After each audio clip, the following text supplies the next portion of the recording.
everyone, and welcome to today's webinar, Coordinating Information and Data Between Traffic Management Centers and Public Safety Answering Points.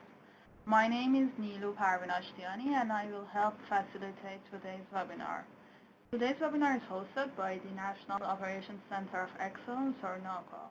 So if you don't know already about us, we offer a variety of services and resources to support the transportation systems management and operations, or TSMO community. A couple of ways that you can connect with us is shared with you on the left bottom side of the screen through the useful links. So there you can find our knowledge center, which is our website with lots of resources related to TSMO. You can subscribe to our YouTube channel, where you will be notified whenever a webinar recording is available, and also you can connect us through our bi-weekly newsletter or to us by connecting to us on Twitter.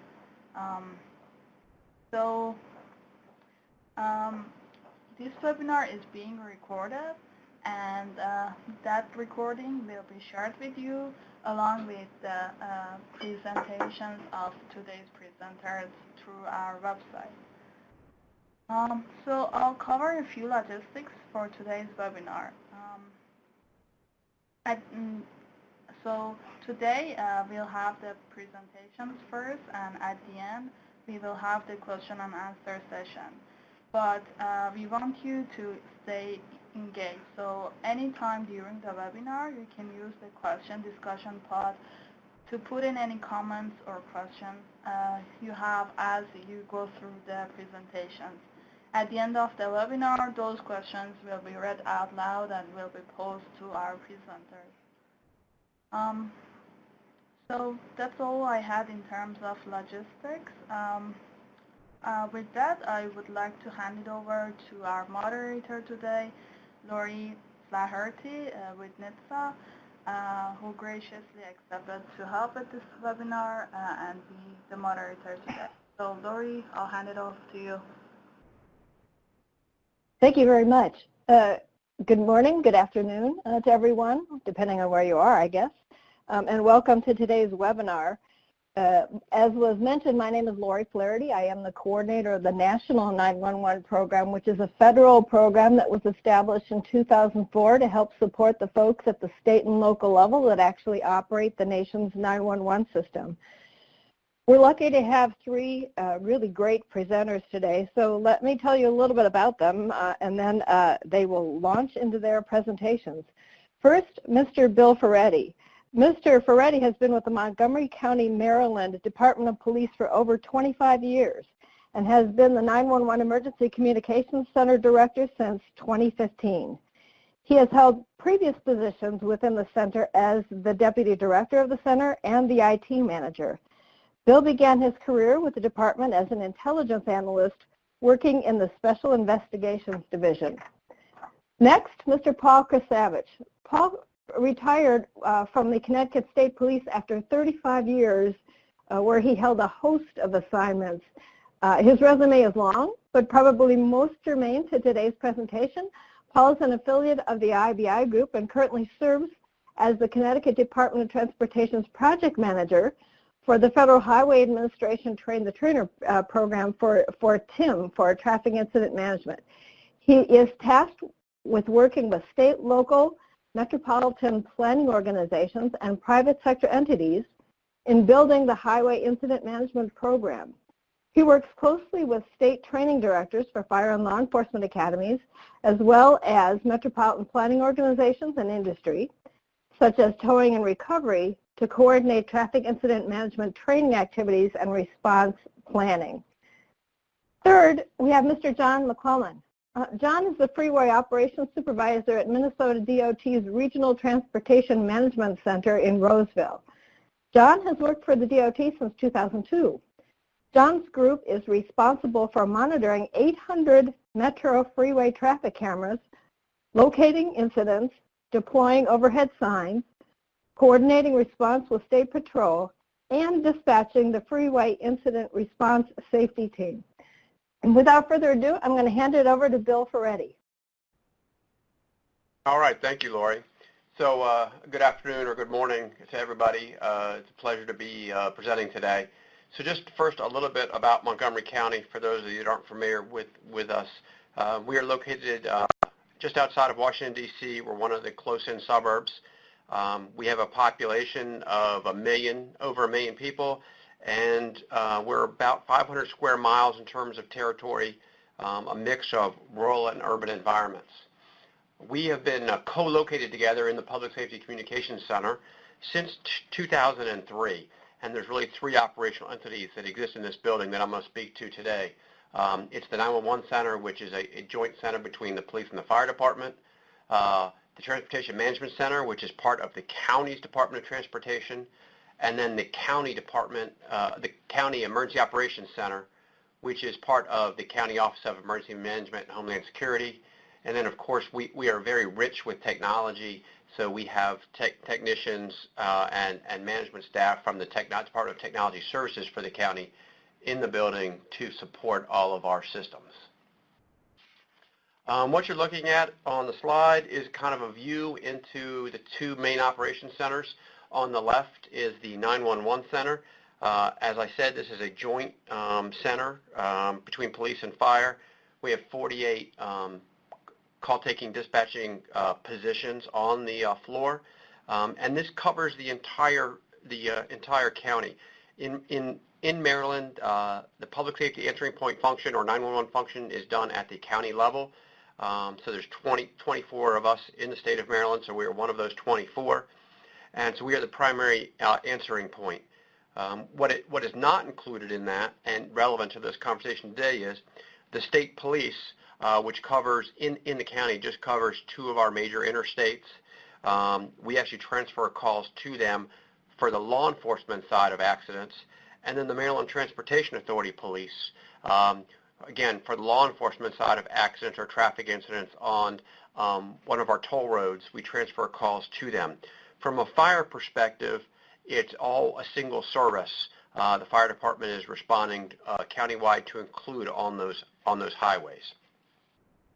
To the right is the Transportation Management Center, which really has two functions within it, within the Department of Transportation. First, sitting in the front row is the ride-on bus dispatchers who are keeping track of and monitoring the 400 buses that are on our roads daily at the county transportation level. And what that does is, by having them located here with us, those bus drivers serve as an eyes and ears to our public safety community and to the other traffic management technicians. In the back row, then you have the traffic management technicians. That sole responsibility, really from my perspective, is to keep traffic moving in this very busy county. They have a very unique relationship with Maryland Department of Transportation in that all of the state and county signals are controlled and maintained by the county, even though the state has installed them. So within our county, this operation, they control, monitor, and manage 875 traffic signals. And in order to have eyes and ears on what's going on in the county, they have 225 cameras spread out throughout the county as a traffic surveillance system. So between the cameras and the ride-on eyes and ears of the bus drivers themselves, they have a pretty good idea of what's going on in the county. Again, what's not in the room is, and is separate, is the Maryland Department of Transportation is not part of that room. Neither is the Maryland Transportation Authority that runs the one toll road. But you'll see later where in the presentation where I'll show you where they actually have links to some shared assets. So what does it mean to be in the same building together? And again, we're not in the same room, but we are in the same building. Our operations floors are separated by a conference room, which relies between the two centers. That conference room provides a similar video wall that you're seeing that's located within the Transportation Management Center, which allows us to share screens. and it also has access to computer-aided dispatch, radios, etc., and actually serves as a mini operations center. And we stand that up for planned and emerging events. What it's meant for me personally, being co-located with traffic management, has been really those personal relationships that we've been able to foster, so that we are not introducing ourselves when incidents happen. And again, while incident command does happen in the field, a lot of the work getting done behind the scenes is done on a daily basis here, and my operations staff on the 911 floor, my supervisors, daily talk back and forth with the traffic management technicians that are working the consoles here, adjusting the signals. And as would be very typical, they're calling back and forth. If they haven't already adjusted the signals based on what they're seeing in the cameras, the officers, firefighters are calling in and asking for that kind of adjustment. So in that way, we're able to adjust to changes on the ground. I'm not going to hit every bullet there, but I do want to talk about the other thing that's very nice from a monetary standpoint, being in one operations center, is we are able to take advantage of shared infrastructure, things like generators, transfer switches, and UPS battery backups that we're able to share back and forth with each other. Here's kind of a look into, operationally where our point of integration is, and I'll be quite upfront. It's not as robust as it could be, and I'll talk to the end about where we see possibly opportunities in the future. What you're looking at is first, the top picture is one of the video walls on the 911 center floor that shows the traffic cameras that we have access to. The traffic cameras that Department of Transportation have are shared out throughout the building through a video system. The joystick down in the picture shows how those joysticks exist on both operations floors, and that allows us to zoom. Those are mostly our pan tilt zoom cameras, so we can zoom in, zoom out, turn the camera around, look at different angles. The picture of the map, that's actually our public safety map. That's part of our CAD system. The far left arrow is pointing to the camera, so we have embedded in our map a GIS layer that has all the cameras layered, and then I can hit the info button on that to pull a camera number, which then allows me to see, hey, I have an incident right next to a camera or within close proximity to a camera. I can then take the information that I glean from the map, go over to the joystick, plug it in, and pull that camera up live, so the 911 supervisor can then present that on the dispatch floor to keep track of that event. And traffic can do similarly. From an incident response perspective, so the conversations that are taking place, I kind of alluded to them.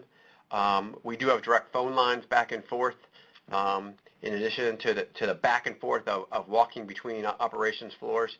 And really that becomes key with traffic signal control or bringing out resources to the field, if signage is needed or other traffic control devices. It's not uncommon for us to be called, for an officer to request timing of a traffic light to be adjusted, and it's as simple as calling over to traffic. Typically they're already watching the incident, and they can start making adjustments to the signal to help the officer start to move traffic.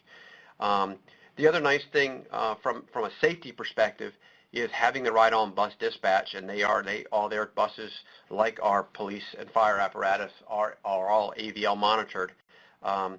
When they do hit their emergency button in those buses, we have that relationship already, so that ride-on dispatcher can quickly call over to the 911 center.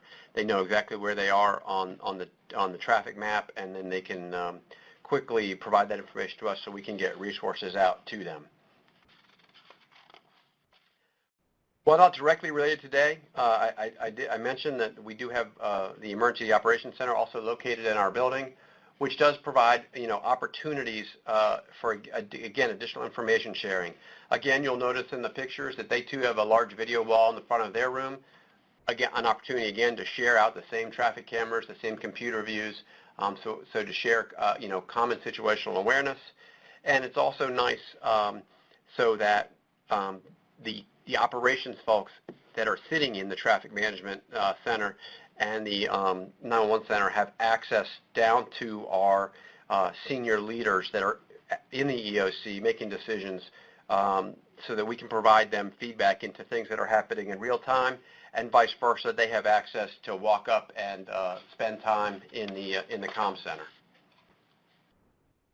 A couple other things that are in place that I thought would be interesting for the audience, some other applications. The top two screens there are a picture of an application called MView, and it was developed out of the University of Maryland, something we have access to in Maryland. You'll notice that it's not limited to Maryland. The map is showing the number of traffic cameras that we have access to through this application across Maryland, down into Virginia, and all the way up into Delaware, to the edge of Delaware. And through different views I can bring up, and I can create a view of a highway system or an intersection, or I can create different views for that. Those same type of traffic cameras, and this is where we still have ties to the State Department of Transportation, is through the Maryland CHART system, which is the Coordinated Highway Action Response Team. The same camera views and everything the CHART feeds are what feeds the MView product, which also is tied into the Regional Traffic Information System. And then at the bottom, I'm just showing an example of one of the public safety messages that we send out to all our field users whenever we have road condition issues. So an example with a road closure issue, so we send that out to our responders whenever we have road closures or significant delays, so that they can adjust and their responses accordingly, and then provide them a closure notice or to that incident when it's cleared.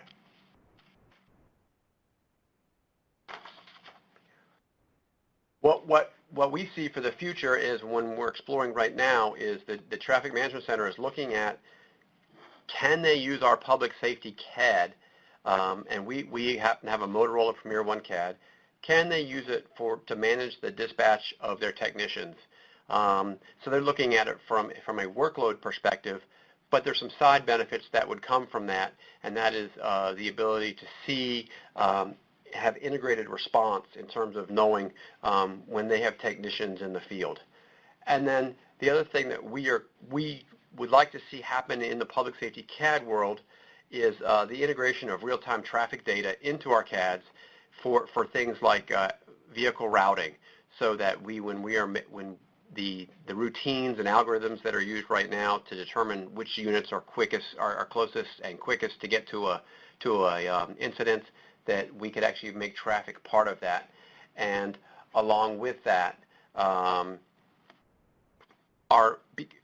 balance that exists between keeping a CAD system secure, and I mean cyber secure, versus opening it up to integration.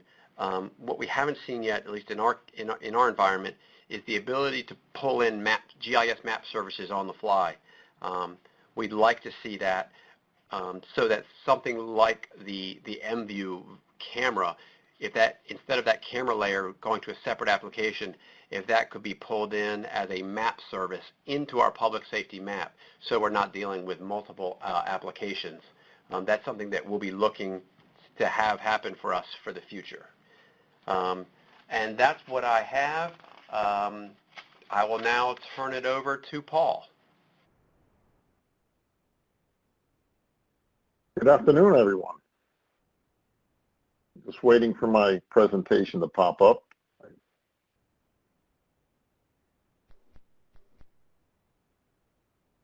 But I did have an excellent career. I think one of the best law enforcement agencies in the United States with the Connecticut State Police, and I was, as Lori stated, I was very fortunate in my career to have experienced a lot of the different opportunities that it presented to me. I had 20 years in the field. I was a fatal accident investigator. I had 25 years at the State Police dive team. We're all Navy trained, diving all over New England. But I think one of my most rewarding experiences was when I was selected to go to headquarters and working on a colonel's staff, and he sent me over to the Department of Transportation and look into something DOT was proposing as incident management, traffic incident management, the forerunner. And it opened a world of opportunity, not just for my work with traffic safety and speed enforcement, seatbelt enforcement, the typical programs you would associate with law enforcement. But it gave me an idea in working with DOT about the valuable information and the response information that we could get from a cooperative effort. Normally in the past, it had been you needed DOT for a light pole down, you needed DOT for icing conditions, you needed DOT to replace guardrails or traffic cones in the middle of the night as such. And it was a one-stop shopping. Okay, in Connecticut, we are the third smallest state, one of the original 13 colonies, okay, but we're approximately 29th when it comes to population in the United States. So we start to move up the ladder a little bit. We're approximately 29th also when it comes to vehicle miles traveled. When you look at it, we have a lot of big roads. We are the gateway to New England. And we see a lot of the traffic that comes up and down 95, Interstate 84, throughout New England, through the Canadian Maritimes, moving goods and services. You know, rail transportation in Connecticut, the commercial side of it is very limited at this point. When you look at rail service through Connecticut, you're talking Amtrak and people movers. Metro North goes into New York. So we don't get a lot of the opportunity to move goods and services through the rail, so it comes on rubber, comes up through our roadway system. So anytime we can interfere with that traffic, not that we'd like to, it creates a havoc with it. But you know, we recognized back in 1983, okay, I'll date myself, I was working the day the Mayanus Bridge collapsed. In fact, I was in a wetsuit. We had 3 victims, unfortunately, there, and 3 people lived off the bridge. But in the Howard Avenue fire in 2004, it shut down 95. Okay, we had nowhere to go. We put it on the Boston Post Road. Route 1, which goes from Maine to Key West. And a little bit of trivia, this roadway sign at the end of Route 1 in Key West is one of the most stolen signs in the United States. But DOT realized that we needed to do something more than just react in knee-jerk reaction or by the seat of your pants, okay?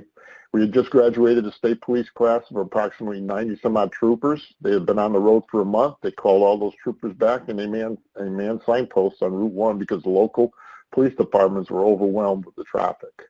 We needed a better way to coordinate traffic and such.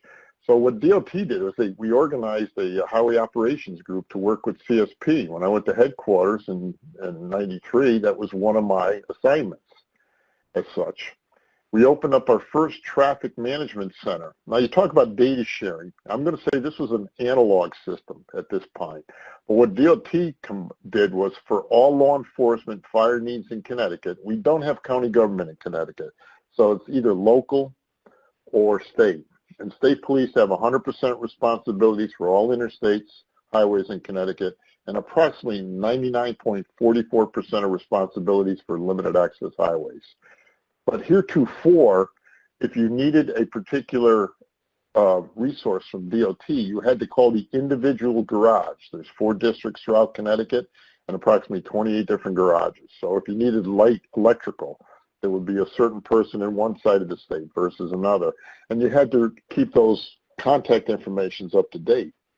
So in 1994, CONDOT, one of the first things they did was they established their operations center. Okay, it was first established in Wethersfield. They moved to Newington. And with a single call, you'd call the highway operations group. There were no cameras. There was just banks of phone calls and radios. And they would do all the contact for you. From there, it started a planning session that we were involved in. They said, well, if we can do that, why don't we open up a highway operations center? And since we're expanding the I-95 and we need better signaling, we put a camera system in. So we planned and we put a fiber optic backbone up on Interstate 95, 55 miles, 55 cameras at that time from the New York, Connecticut line up into Brantford, Connecticut. And where to house this? So the idea came that we do a combined center. We were updating the barracks at Troop G, which at that time was in Westport, and it was decided to move to a better building in Bridgeport, the old Sears Automotive Center in Bridgeport, which became a state property. So at that point, we opened up the Sears Automotive Center with the new Troop G, state police operations, in the Connecticut Department of Transportation's Southern Group, Highway Operations Group, that maintained and viewed the cameras. And this was our next step from analog because it was in the same dispatch area.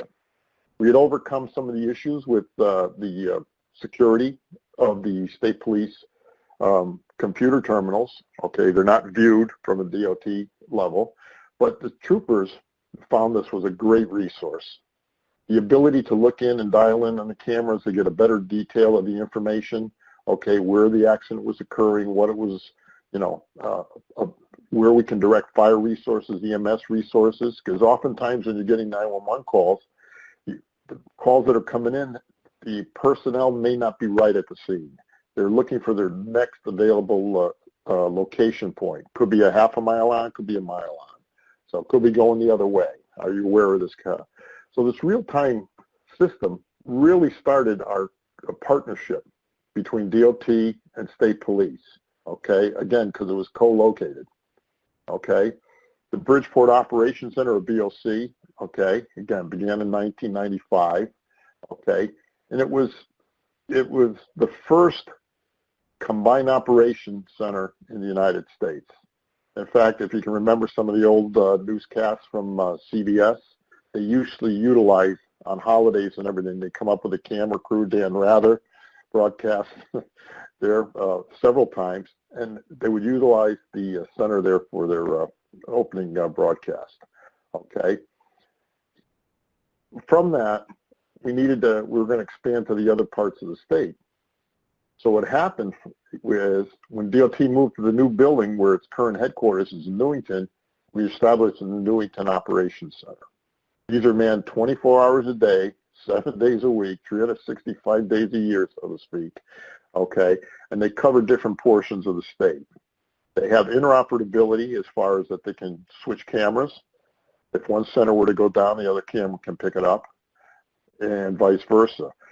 Over the years, what we've done, we've taken the signals and we have ported it on a secure fiber optic network to state police headquarters. They can distribute it to the 12 troops.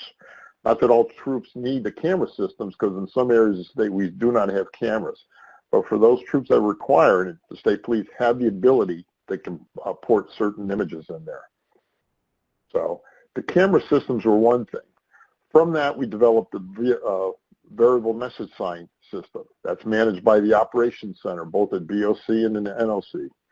What happens is with the state police calling in for any kind of incidents, there's a quick clearance policy, there's an incident management policy which requires all the state police troops to notify the operations centers when there's a highway incident that's going to last longer than 15 minutes.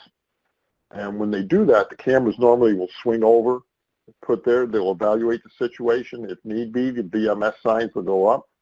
Although lately we've been noticing that Waves and the other travel information centers, which do get a portion of their information from CONDOT, puts that information out. It's pretty timely. It's pretty accurate too in Connecticut.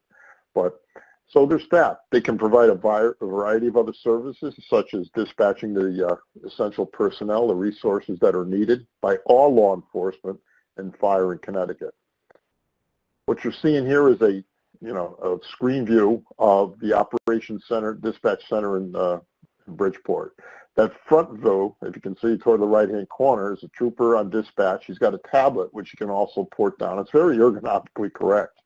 Okay, it's a huge center. They have storm desks, which I'll get to, and the forward screens that you can see in the upper screens there are the DOT images, as well as some of the cameras that state police can pick and choose from. There. This is a side view of that where we have expansive personnel. If we're running a particular incident, okay, it could be utilized for storms. An incident happened on the highway where we can push it aside so it doesn't interfere with normal state police or DOT operations. We've had presidential details, dignitary details, where we can run a command center off to the left from that. The information is shared. BOC and NLC are directly managed by CONDOT operations. Okay, the two operations center help fulfill our highway operations primary responsibilities, which include ensuring the safe, efficient movement of traffic over the state highway network through maintenance, snow and ice control, traffic incident management, traveler information, and the operation of the CONDOT State Farm Service Patrols. Both the BLC and LC operations staff largely perform the same function, but within their respective geographic areas. I'm going to just flip to the next slide just to give you an idea of Connecticut's layout. And that red line kind of dictates, although it's on town boundaries, the responsibilities are of each center, although they are overlapped. Okay, the more urbanized areas of Connecticut are Fairfield County, New Haven County, as such, Hartford County. So they do manage and they do coordinate their activities, somewhat along those lines. The Operations Center are vital components of CONDOT's ITS implementation plan. Its primary goals are as follows: to facilitate a multi-agency, multi-department approach to highway transportation management and traffic safety, to mitigate both recurring and non-recurring traffic congestion, to facilitate mobility, to ensure that traffic-related activities are interchangeable and interoperable where appropriate, and to improve regional air quality, to promote consistency between existing and future traffic management equipment and facilities.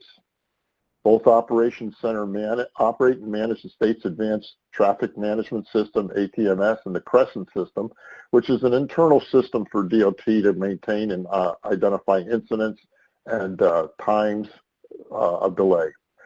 It's the primary traffic management tool used by operators, generates response plans for both planned and unplanned events that can be approved, modified, or rejected by operators, as well as tracked and updated incidents. The CSP provides a redacted computer-aided dispatch link to CONDOT HOC operation. This allows the Newington HOC to receive updated information directly as it is inputted by troopers in the field or dispatchers at the troop.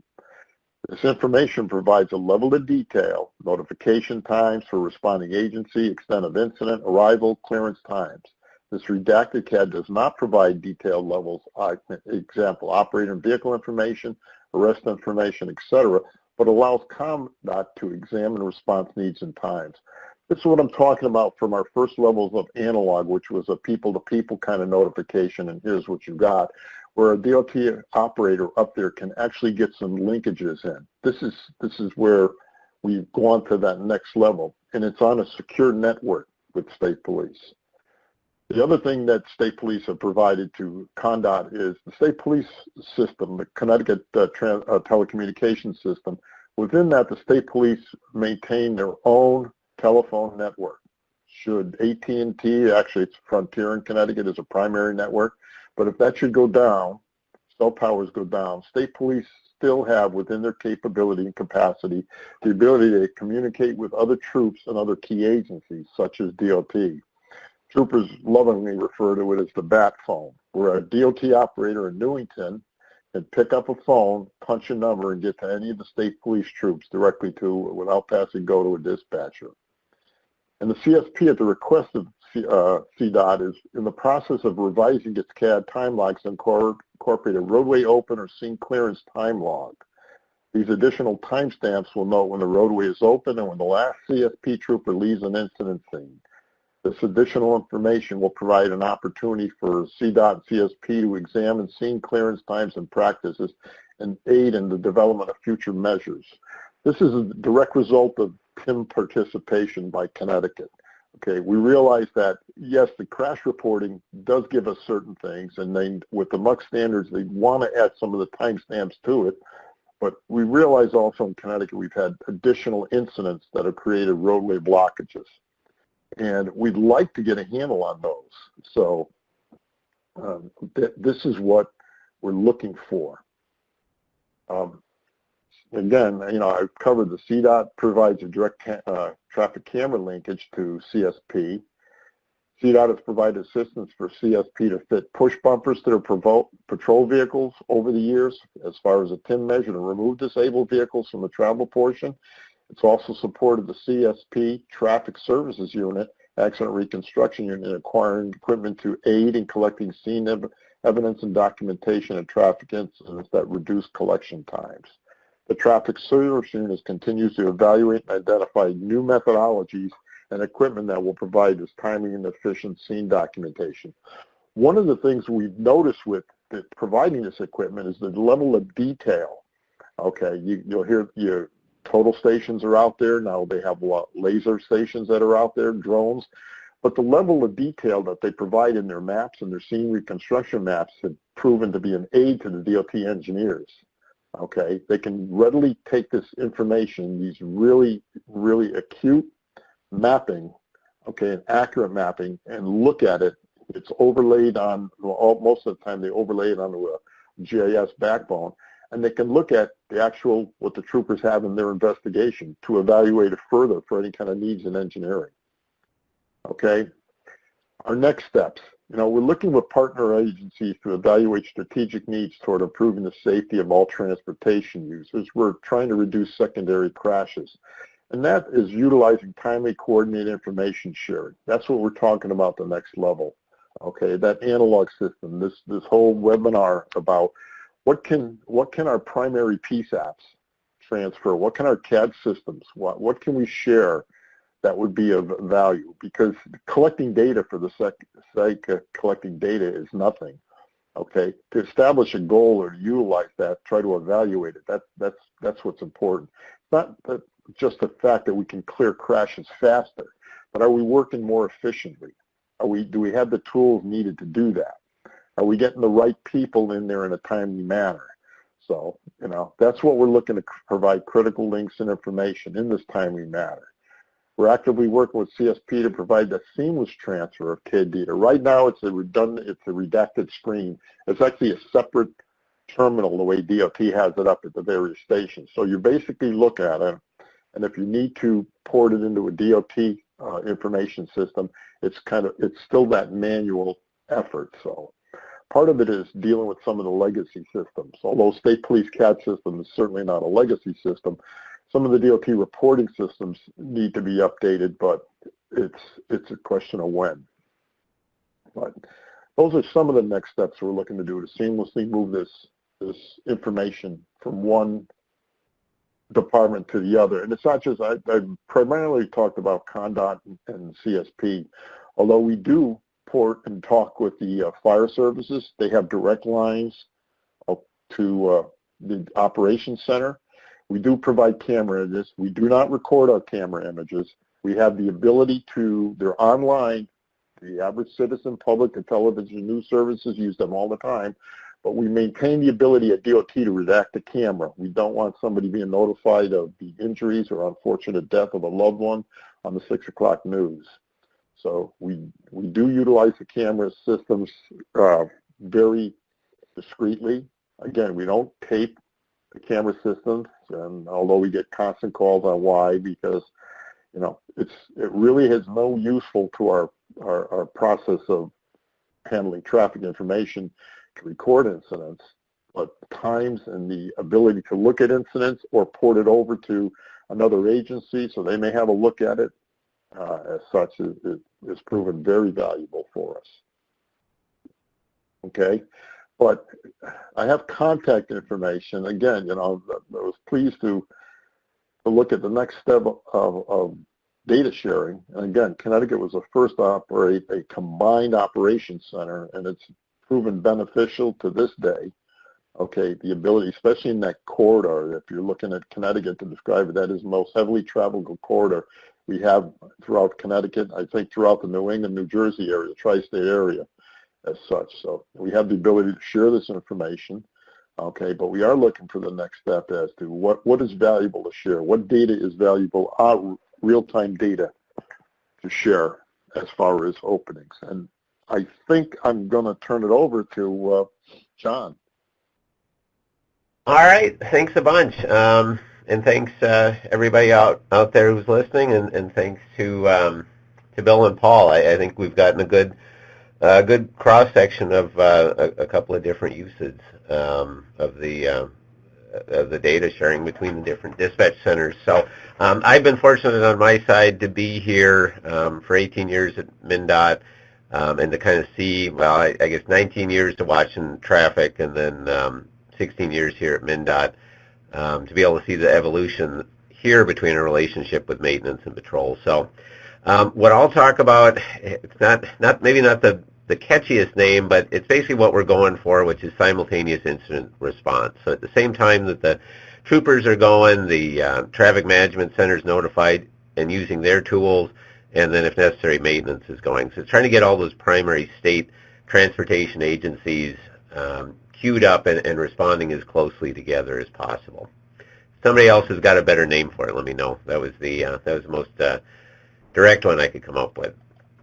So a little background, Minnesota, 5.6 million people in the whole state. Geographically, it's a big state, but the population is centered basically within that red circle in the metro area. So that's about over half the state's population is in the metro. If you doubled the size of that circle, it would be about 2/3 of the state's population. So historically, we've concentrated on the metro area and the Monday through Friday commuters. That's historically what, on a traffic management side, what we have centered on. We're making our way into taking on more of a statewide role, and that has more to do, if anything, with more ITS resources being developed and being put out in greater Minnesota, and the need to and the expectations to manage those.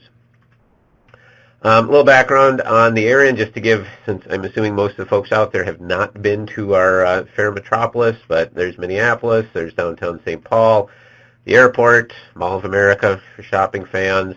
There's the University of Minnesota, Gophers, the Lynx, the Twins, the Vikings and Timberwolves in order of franchise success for sports, Wild, Saints, and a new soccer stadium opening up in a couple of months for the Loons. So you can see this is all fairly centered within a relatively small area, 30, 40 or so mile radius out from the downtowns. And then there's us, there's the Regional Transportation Management Center in Roseville.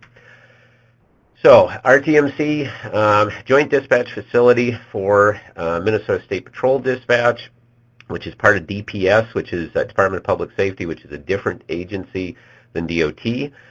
We're separate entities. And then we have our Metro Maintenance Dispatch, so maintenance dispatch 24/7 just for the metro area. And then freeway ops, basically traffic management. And again, historically that's been for the metro area. The building itself, 53,000 square feet, 10,000 square feet of that is for the dispatch floor, and we've been in the building now for 15 years, coming up on 16.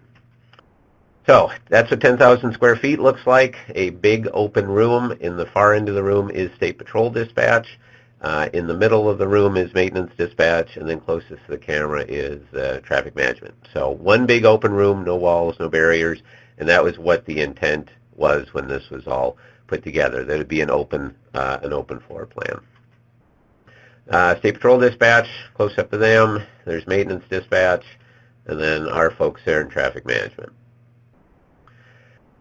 For the other DOT, the other TMC folks out there, there's the snapshot of the operation. So 800 cameras. I mean, pretty much the entire metro area is instrumented with cameras, and at least the metro freeway system is instrumented. There's maybe a 4 or 5 mile area on 610 in the North Metro that is not instrumented, but the rest of the system is. Big system. Very heavy on ramp metering and detection, our own detection. The software that we use to run all of this is developed in-house. It's our own in-house developed software, and it is available, though, under open source CPL, if anybody's interested. It is open source. For staffing, 8 full-time people on the TMC side, so about 4 in the morning, 4 in the afternoon, 1 person on the weekends. First is our service patrol. So 20 employees, 2 shifts, depending on sick and vacation, 8 to 10 drivers in the morning, 8 to 10 drivers in the afternoon, 2 trucks on the weekends. It's not 24/7, and they also share trucks. They do not, they don't take home trucks. They don't respond by pager. They are out when they're out and respond to calls. State Patrol is about 550 troopers in the state, and 160 of those are assigned to Metro. So that gives a ratio of 1 trooper for every 22,500 people. So there are not a lot of troopers. So you can kind of see where that works towards everybody, the need for everybody to work together, because it's a big metro area and there really aren't that many, I mean, the staffing on the first side and the patrol side is pretty small. Everybody who works in here is a state employee. There's no contracted workers. So you get the benefit from a state employee. You get decent pay. You get decent benefits. You also get folks that are here as a career centered. So that's good. And then the other part of it, usually the issue with using state employees that people get brought up is the dispatch centers become a dumping ground, or you get to be you're the victim of seniority and things like that. So each of the different jobs that are in here have their own job class. So that gives you the benefit of being able to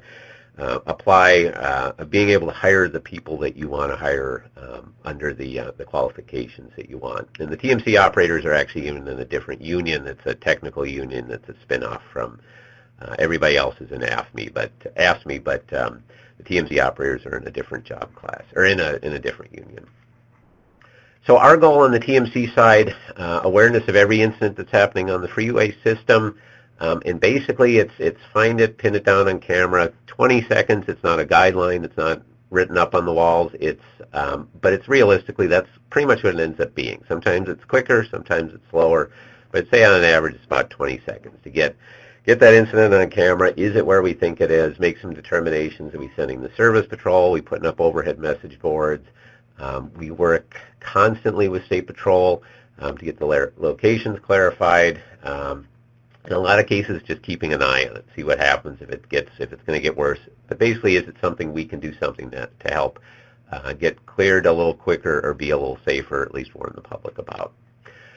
So for the fans of the FHWA's TIM program and coming out of the TIM program documentation, it's basically taking that chart with the T1 reporting time and putting traffic management as close to that T1 as possible. So again, that 10 seconds or so, 10, 15 seconds after the reporting to put traffic management there, which then use the cameras for verification. And then verification you get on camera, you can do size up to some extent, and then good size up leads to good vehicle positioning. Because, I mean, from a scene safety perspective, you want to park behind the incident. So you need to know where it is. You can can I get it from this ramp, or do I have to go to the next interchange and flip back to come back to it, with the overall goal of reducing that the lanes clearance time and the incident clearance time, and dropping some time off of that. So sources, we monitor Patrol's dispatch radio. We are on State Patrol's CAD system. We're partners on the CAD. We can enter events. We can create events. We use Patrol's events for entering in our information. We also eavesdrop on what cameras State Patrol is looking at, and sometimes that gives us a heads up a little quicker if they're looking at something and they haven't dispatched it out or put it in CAD yet. Sometimes there's less of this now, but there used to be more. You'd overhear them on the phone with a caller trying to figure out where they were. This has gotten a lot better with the Phase 2 911. You don't have this happen as much as it used to. Still have some off-the-shelf scanners so that we can pick up for the locals. So there's a breakdown on the sources. In 2015, 70% of our incident notification came from CAD, from State Patrol CAD, 20% from the Service Patrol on patrol, and then 10% either found on camera or from the locals. And I checked the 16 and 17 data, and it was roughly within that same kind of slice. There's pictures of the first trucks. That's what the Service Patrol looks like. That was the newer new truck style. There's a little bit older of a truck style, and you can see one of the drivers in there entering information on the Tough Book on the same software that State Patrol uses. So, like I mentioned, with the sharing part of this, so everybody on the floor has access to the cameras. Anybody can punch in a camera number, punch in a camera, wing it around. Like I said, we're on the same CAD system. And without going into a lot of detail for that, I mean, certainly that's a big one that's come up. That's extremely helpful for us. But we use State Patrol's CAD as our primary records management and as a notification source. Radios is a statewide radio system. We and the service patrol monitor the patrol mains. Some of the troopers monitor the first main because they know that we're going to redispatch the call to the service patrol, and we might give some additional information, and also to help coordinate the response with first. And then the first trucks have the ability to impound vehicles, so they use the patrol main to order the impound. Ring downs between the groups, kind of not too similar, I think, to what Bill had mentioned, but basically there's a tie down created between the two different phone systems. It's a little bit quicker than a quick dial. It's basically a one-touch button, and it rings on the other side between TMC maintenance and patrol. After hours, because we're not 24/7, putting up the overhead message boards for Greater Minnesota, and then also for the metro area falls on patrol. And maintenance dispatch to some extent, especially if it's construction related, but the incident signage, a lot of that goes to state patrol dispatch after hours. So some of the key dates in '96, so 20 plus years ago, is when they started looking at and building this concept, the RTMC. The TOCC agreement 20 years ago, this basically laid out some sharing between DOT and DPS, and that basically DPS would act as an after-hours point of contact for DOT. So if somebody had to, if there's an emergency at 3 o'clock in the morning and maintenance was needed, MnDOT was needed after hours, the State Patrol would be that call taker, and then would then call the appropriate DOT person after hours. In exchange for that, DOT provided some hardware, some furniture, some computer upgrades, things like that. 98 to 2002 is when we first started putting the aero boards on the first trucks. Significance of that is that really marked the change from first as being motorist assist, free gas, free tire change, to actually becoming an incident responder and actually making sense for them to be at an incident because their lights were better. And then that really started to change this relationship from TMC as being kind of a more passive information gathering and ramp meters and things like that, into being a much more active participant in the response part of it. Moving to RTMC 2003, the regional radio in 04, CAD integration now for 10 years. And Patrol did a consolidation now 6 years ago where they went from 10 different regional dispatch centers down to 2. So there's now Metro here at there's RTMC, which is basically Metro and everything north, and then there's a much smaller center in southern Minnesota that's running the southern part of the state. And then an update to that service agreement was just signed this year, and then us expanding to do more statewide and kind of be a little bit more solid on the weekends. So day-to-day benefits, for sure. We see this every day when we're out there. You find something on camera, and at the very least you're getting the signs up. It's not 5 minutes, it's not 10 minutes, it's not 15 minutes, it's 10 seconds after the 911 call that there's a stalled vehicle blocking the middle lane and the signs are going up. The verified location, it's under that bridge, it's not before the bridge. No, you can't get it from that ramp, you have to go to the next ramp, come back around. That means quicker response. Things drive off.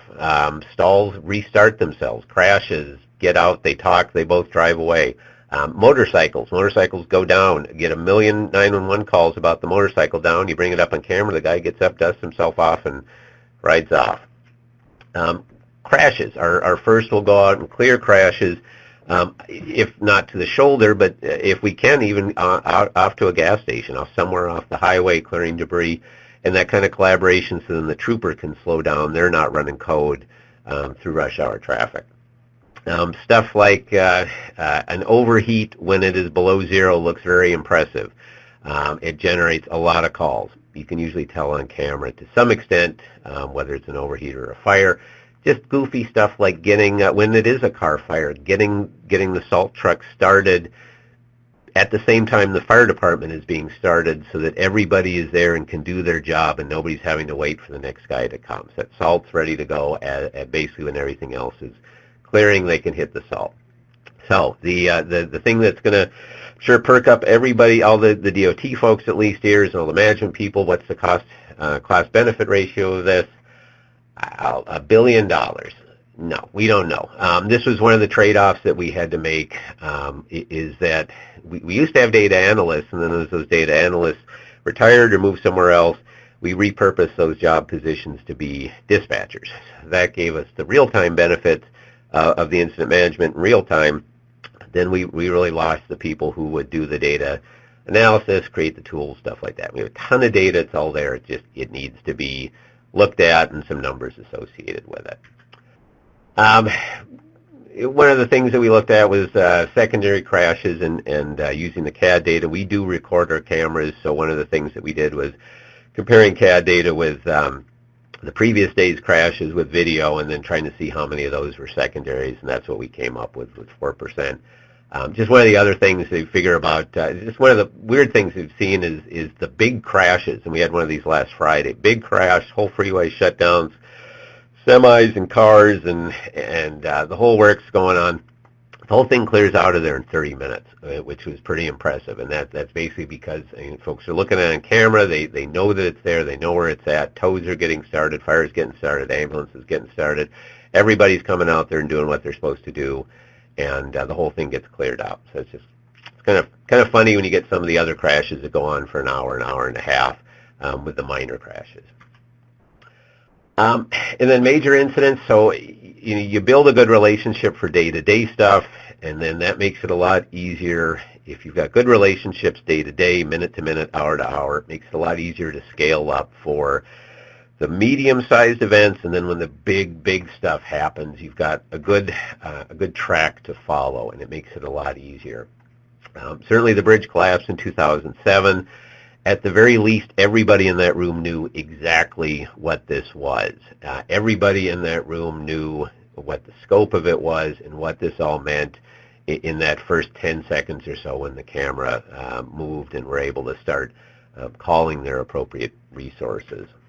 The RNC in 2008 was a huge deal, and there was some very good relationships set up. There's some good working set up internally within the group, and it also exposed what we needed to do. There are also problems and those that showed up during the RNC. A lot of that in our own response coordination between our own maintenance folks, between us, TMC, Service Patrol, and our own maintenance.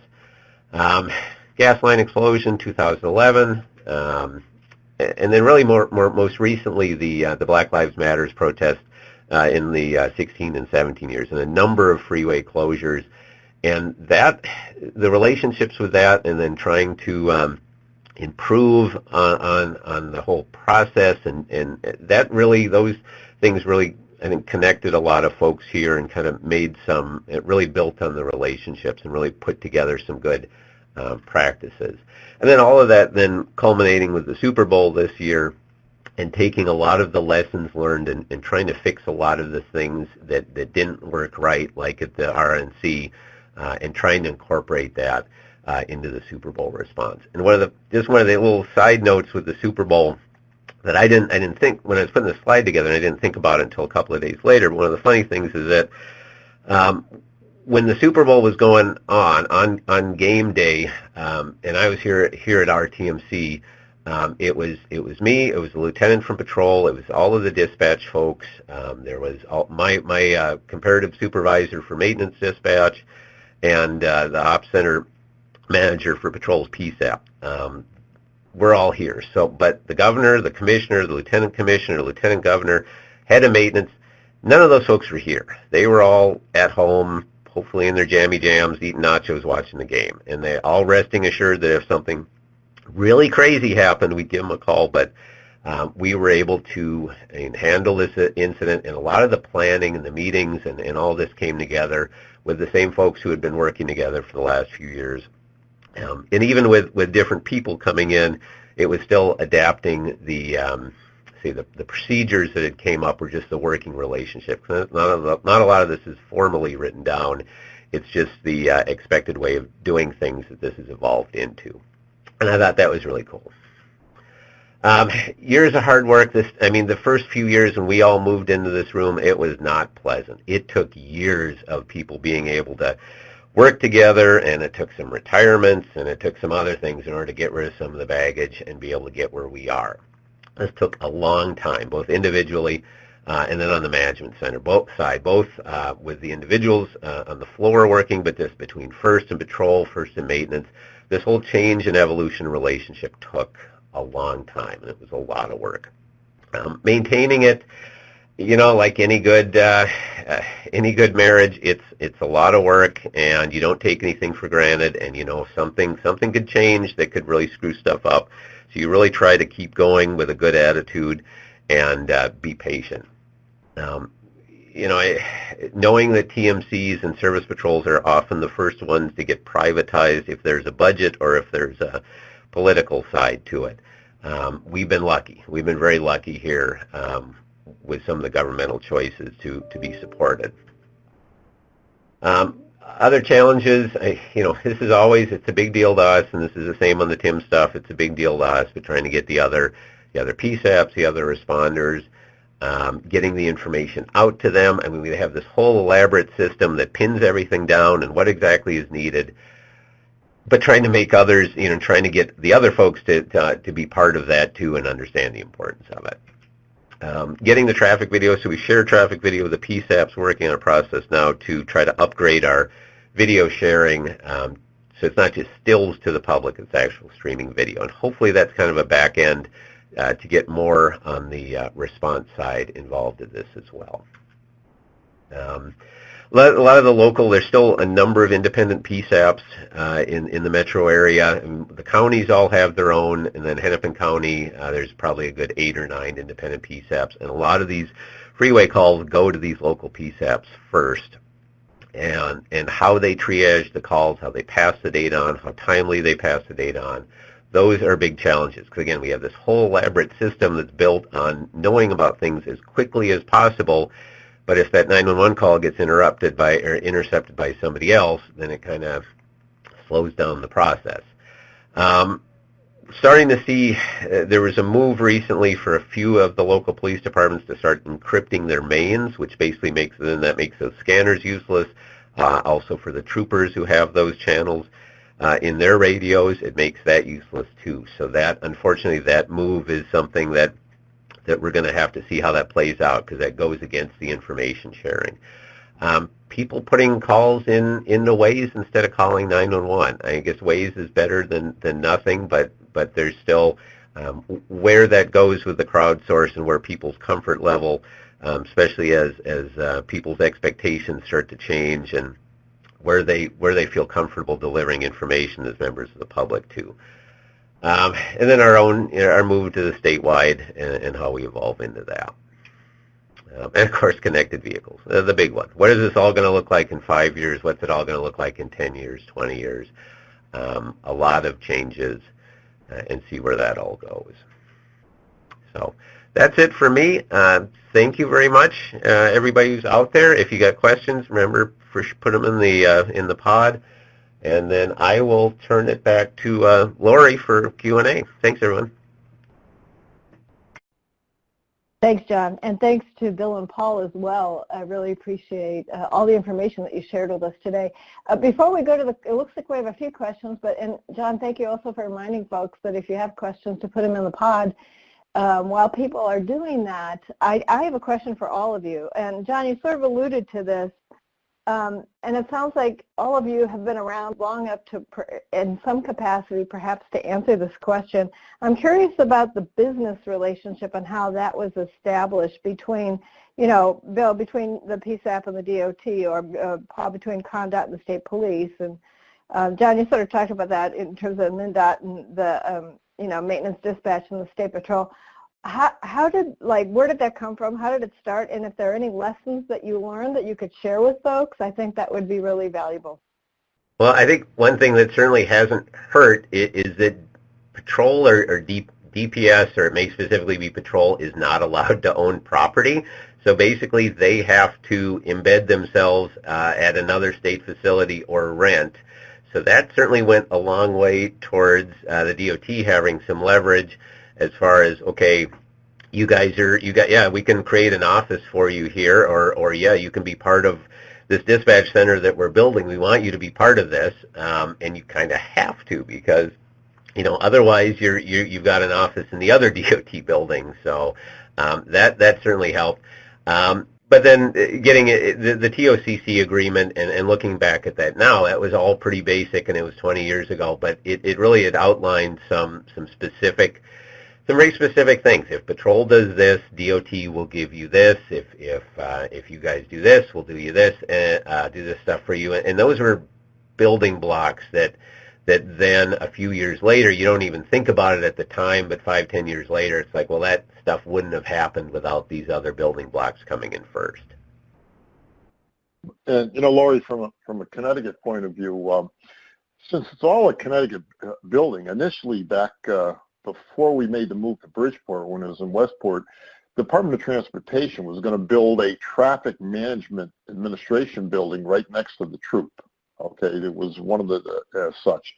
But then when the word came down from on high that we'd be better looking at Bridgeport, which changed our patrol structure, DOT was actively involved in the architectural design and replanning of it, and we're allotted space, and it was really, there were no arguments over that because of what DOT was bringing to the table with that.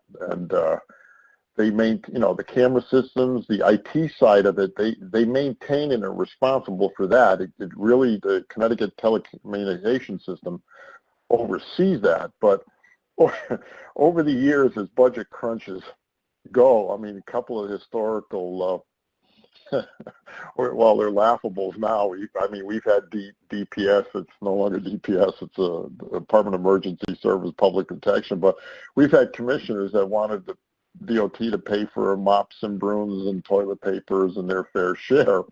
So it got to be kind of, what are we talking about here? So, the equitable sharing, I think the information that DOT provides, the cameras, the real-time service that is in there overtakes that. So they maintain the camera systems, they maintain the fiber optics as such, and state police, they're on the state police generators, they're on the state police infrastructure, so to speak, at that troop, and it's worked out well over the years.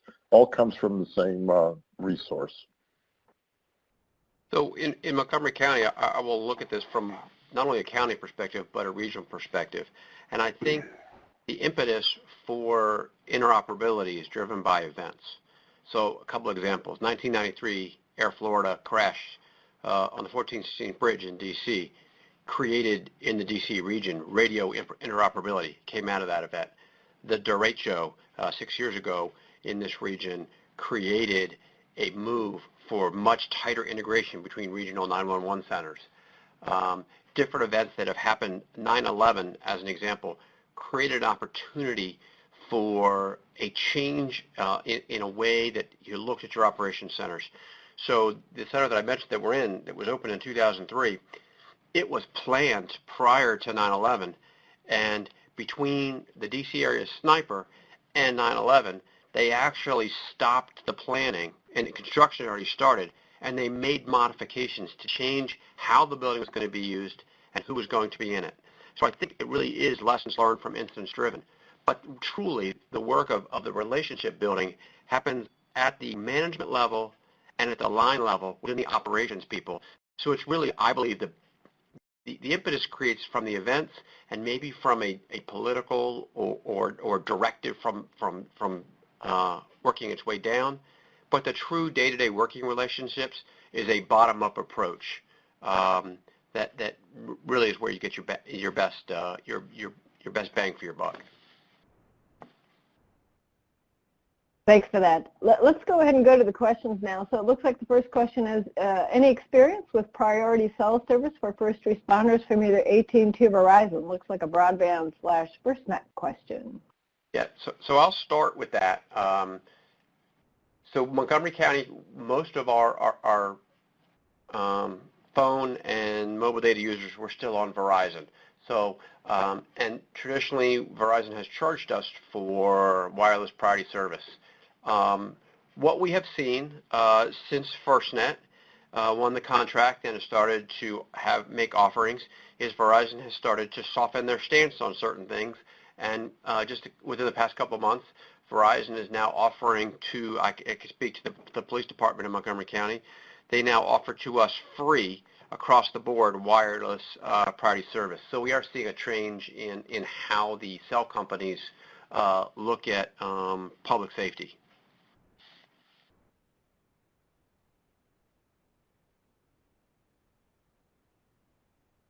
Okay, let's go to the next question. Are traffic signals equipped with emergency vehicle prioritization? So in Montgomery, go ahead. in Montgomery County, the traffic signals holistically are not covered by that. However, the local, at the station level, the firehouse level, they have local control over the signals right around the firehouse to facilitate them getting in and out of the stations. In Connecticut, we do integrate depending on the location, depending on the request from the fire services.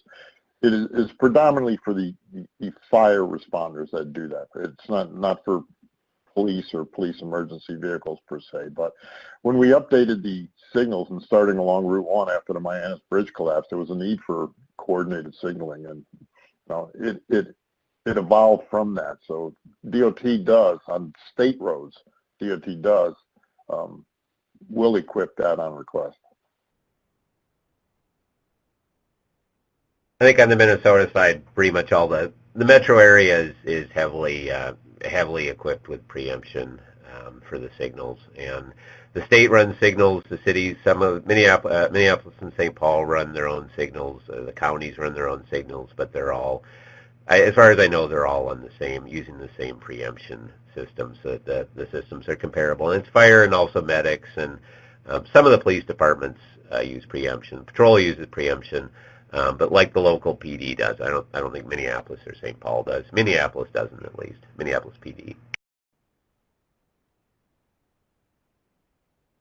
Thank you. It looks like the next question is, what do you do to record incidents that don't generate an actual report?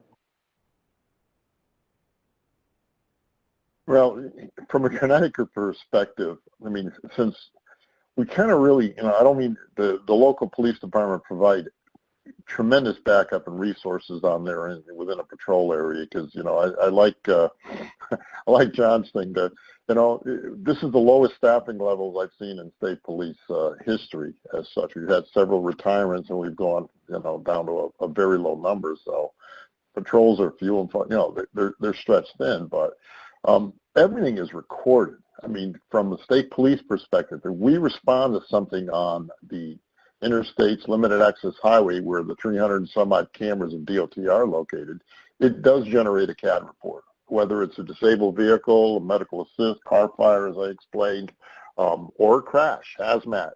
Okay, you get a tractor trailer, leaking a saddle tank. Okay, they hit a piece of debris, which could qualify as a crash, or an accident report. So it is reported. It goes through the CAD system, but there are other things that DOT may record via the camera system. Theirs is kind of a swag factor, but if it comes over the CAD that they're looking at least the state police gives them time of notification, time of dispatch.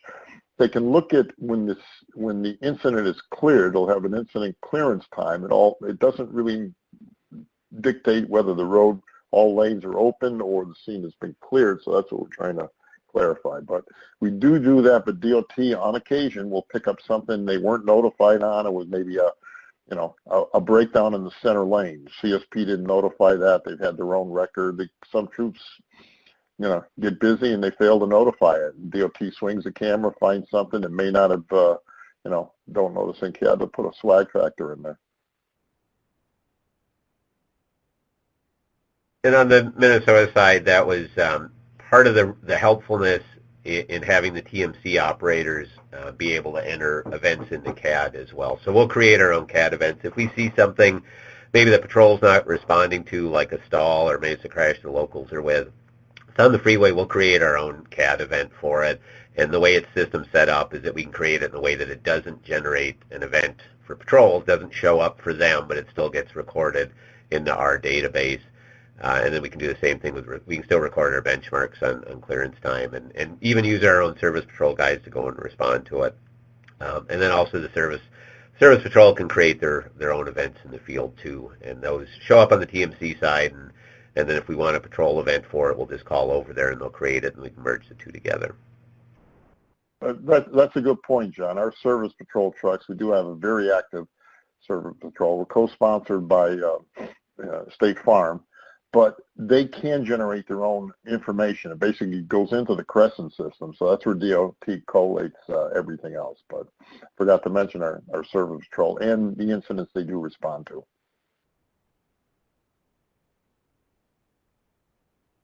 Okay, thank you. It looks like the next question is for you, John. On secondary crashes, our Minnesota cameras buffer 24 hours for historical data capture. So the video is a 5-day buffer, and the rationale for the 5 days is that the longest period on a calendar year where I or one of my folks here would be able to get and pull video out is Thursday, Thanksgiving, day after Thanksgiving, which is a holiday, and then the weekend. So if something happened Wednesday afternoon on the day before Thanksgiving, then it would still be available on Monday, because we did not want any sort of process that would require one of us to have to do something after hours on the weekend. So it's 5 days for the video recording, and then that's a hard cutoff with a maximum of 5 days. Thanks. And one last question, looks like it's a good question to end on. What would you say is the biggest challenge of sharing the same space with state police and DOT, and how did you resolve it, besides staff turnover? Besides waiting for the crops to rotate, as I would say. Well, I like John's polite way of saying, when you do have issues with, there's personalities. There's people that, are acceptable to change. There's people that are resistant to change, and there's people who will wait and see what happens with change. But from our perspective at the Troop G Bridgeport Operations Center, it really, the value of having DOT, and I'm going to talk about, because I was on the same side of the fence. I was state police at the time, and I was actively involved in resolving issues down there. From the get-go, the ability to look at cameras and stuff from the dispatcher, especially overseeing, they sit kind of in back and they were at that time kind of elevated. We had a step. Now they're all on the same level. But the state police have gone to the desk. If you're sitting too long, you can raise your workstation and stuff. From the get-go, the idea of being able to see my roadways as I'm receiving a call was just truly accepted. So we were extremely successful in that. And the personnel at the Bridgeport Operations Center are not state employees. In fact, they work for the same IBI group that are down there. The manager, Pete Silva, has done a phenomenal job. He's well respected throughout the state police troops and the communities he serves. So there's a little different, I'm going to say, work ethic behind that. But the relationship down, I mean, they share, state police have luncheons and stuff like that. They're invited. They understand the rules and the security of the state police building. They understand the rules and security of files and the computers, the different computers where things may appear on. So it's I don't have a negative comment about that. The Newington Operations Center, which is DOT employees in the basement of the DOT headquarters, okay, which is a separate facility, they face more challenges than Troop G because they have to deal with the other troop personalities, and they can't put a face to a name all the time. And those personalities, because the troopers don't see how hardworking they are in the Newington Operations Center, sometimes there's a little animosity as such. There's a few personality conflicts because you're dealing over the phone with that and as such. And Bridgeport, because it's face-to-face, any kind of those issues in person kind of get settled real fast, and just the value of being able to see the personnel who are working for you. Again, we consider it a toolbox, okay? The cooperation and the ability and the equipment and the technology DOT brings to the investigator and vice versa. I open my toolbox and there's a variety of resources I can go to. So we've had really good experience, but I got to echo John's sentiment too, that the institutional knowledge is kind of, it's fleeting when you start to get retirements and you start to get changeover, and you're trying to find the right fit of personality. Oftentimes, from the state police perspective, your civilian dispatchers from the state police are always there, but the troop and the desk officers sometimes change. And if I'm going to say any kind of it, you're trying to find the right personality sometimes. I think for us, I mean, when we all moved into the same room, it was a nice building. It was a nice new furniture. It was all new stuff, so everybody was happy with that. But it was really, there were so many other big changes happening at the same time, and a lot of that was that the TMC was taking on a more of an active role. And up to that point, none of these other groups really knew what TMC did, and it was hard to even articulate. I mean, everybody knew what a patrol dispatcher did. There's enough TV shows, you know what a 911 dispatcher does. And then so you explain, well, those are 911 dispatchers, and then, okay, maintenance. Well, they're kind of like that, except they're talking to DOT trucks. Well, what's TMC do? And that was kind of a hard one, even ourselves, to answer that for several years. And then that was hard, explaining what we did, and then now we're in this room together, and we're doing all this busy stuff. And that took a while for that to all kind of get settled down. The nice thing here in being here for so long and having so many of the same people here is you do start to recognize when somebody's screaming that it's an institutional issue, you start to know, well, that's that guy who is always screaming about something, and now this week it's that thing. And then you can go and the same supervisors, and you can talk about it that way. So that's a nice thing about this on the extended period, is you start to recognize where that the issues maybe aren't necessarily institutional; they're more of the individual ones, and you can at least kind of settle everybody down with that. So I think that's probably the biggest change, is that it just so much stuff was happening at the same time beyond moving into the building, that was really a big challenge and took a long time for that all to settle out.